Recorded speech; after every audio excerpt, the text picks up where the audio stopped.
Aujourd'hui, je vous dis la vérité sur les câbles. Salut, c'est Étienne Tremblay de la machine à mixer. Aujourd'hui, les amis, je vais vous dire la vérité sur les câbles.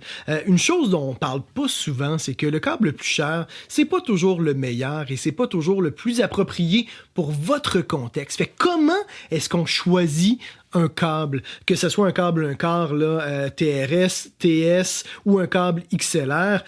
La première chose qu'on va se poser comme question, c'est pour quel type de signal? Est-ce que ça va être pour une guitare ou un microphone, qui est un signal quand même assez faible, ou ça va être pour un signal de type line, comme par exemple ce qui sort de votre carte de son? Deuxièmement, ça va être quoi la distance? Est-ce qu'on est dans les 10 à 20 mètres de distance, ou on va plutôt être dans les 50 à 100 mètres de distance? Et puis finalement, est-ce qu'on est bombardé d'ondes RF? Est-ce qu'on a beaucoup d'interférences? Est-ce qu'on est en plein centre-ville dans une tour à bureau ou est-ce qu'on est dans une maison, dans une banlieue? Parce que ces questions-là vont influencer le choix. Par exemple, si on prend des câbles de type quad Mogami, les quads, dans le fond, c'est qu'à place d'avoir uniquement deux branches pour le hot puis pour le cold, on va avoir 4 branches qui vont être entrelacées.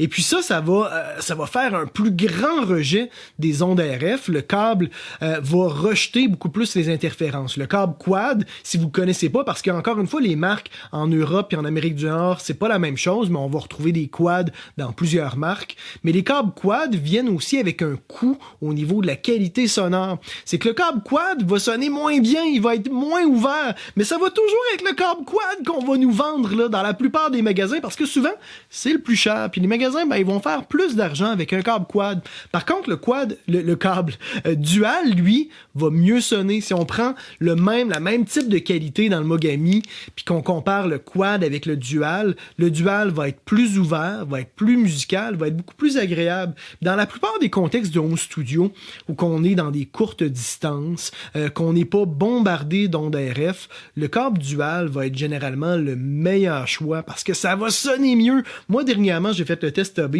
avec mon nouveau compresseur, le Tegeler, pour un mastering d'un client. Puis là, je peux pas vous le faire écouter parce que la chanson est pas encore disponible, là, puis c'est un contrat de client. Là. Puis j'ai fait un test où j'ai exporté le même mix avec des câbles quad et avec des câbles dual. Et là, j'ai fait des tests à l'aveugle parce que moi, je considère que le test à l'aveugle, il n'y a que ça de vrai, c'est les tests à l'aveugle. Et sur 10 tests à l'aveugle, j'avais 100%. J'étais capable de facilement et clairement identifier le câble dual qui sonnait beaucoup mieux. La différence était flagrante. Fait que moi, pendant toutes ces années, j'ai acheté des câbles quad parce que c'était le câble Gold de Mogami, alors qu'en réalité, j'aurais dû acheter des duals, puis ça aurait été parfait, ça aurait même mieux sonné. Puis j'ai aussi fait dans le passé, puis là je parle de mon expérience, des tests pour les câbles pour mes haut-parleurs, puis j'ai essayé du haut de gamme, du Vovox, qui était comme 2 fois le prix des Mogami, puis en réalité, je préférais des Mogami qui sonnaient moins bien. Et moi, je me souviens quand j'ai fait le switch des Canary, qui sont des câbles de studio faits par Digiflex d'une qualité correcte versus les nouveaux Mogami, ceux qui sont présentement après mes haut-parleurs, qui sont des quads. J'avais moins aimé le résultat, puis j'ai pas vraiment écouté mon instinct parce que je me disais, c'est comme le câble quad haut de gamme de Mogami, ça devrait sonner mieux. Fait que je me suis habitué, puis j'ai appris à vivre avec ça, alors qu'en réalité, j'aurais dû écouter mon instinct, puis virer les quads, puis rester avec les câbles moins chers que je trouvais que sonnaient moins bien. Fait que là, moi, j'attends des câbles, d'ailleurs, des duals que je vais recevoir bientôt. Je vais changer mes Mogami, puis je vais faire des tests AB, puis je vais essayer d'écouter mon instinct.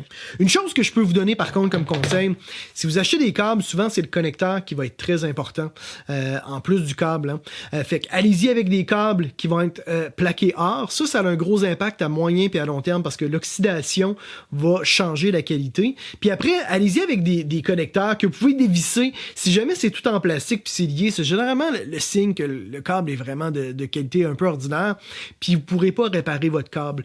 Fait que des connecteurs de type neutrique, super bonne qualité. Après, c'est sûr qu'il y a d'autres marques qui peuvent être de bonne qualité. Moi, je vous suggère de vous trouver quelqu'un qui s'y connaît en câble, qui va justement vous demander c'est quoi le contexte d'utilisation, qu'est-ce que vous allez connecter, puis qui va vous poser des vraies questions, qui va pouvoir vous conseiller sur le choix du câble qui va être approprié selon votre utilisation.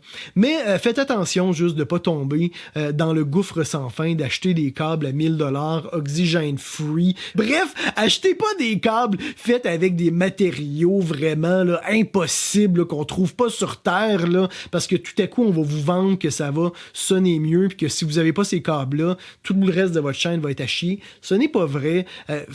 Allez-y avec le gros bon sens. Allez sur les forums, discutez avec des gens qui ont une réelle expérience parce qu'encore une fois, sur papier, les spécifications, des fois on va pas toujours y aller avec le câble qui a les meilleurs specs parce que dans la pratique, des fois ça va être le câble qui a des moins bonnes spécifications qui en réalité va sonner mieux puis qui va être plus approprié selon nos besoins. Alors c'est tout pour aujourd'hui les amis. Si vous avez des questions sur des marques, même si je les connais pas, écrivez ça dans les commentaires parce que je suis convaincu qu'il va y avoir d'autres utilisateurs qui vont pouvoir vous donner leur point de vue, leur retour, leur expérience. Puis ça va faire, je pense, une belle conversation parce que c'est pas facile encore une fois d'avoir des fois l'heure juste sur les marques des câbles.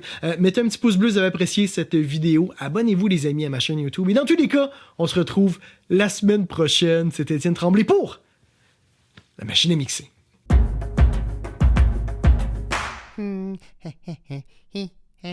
Abonne-toi. N'aie pas peur. Allez, clique.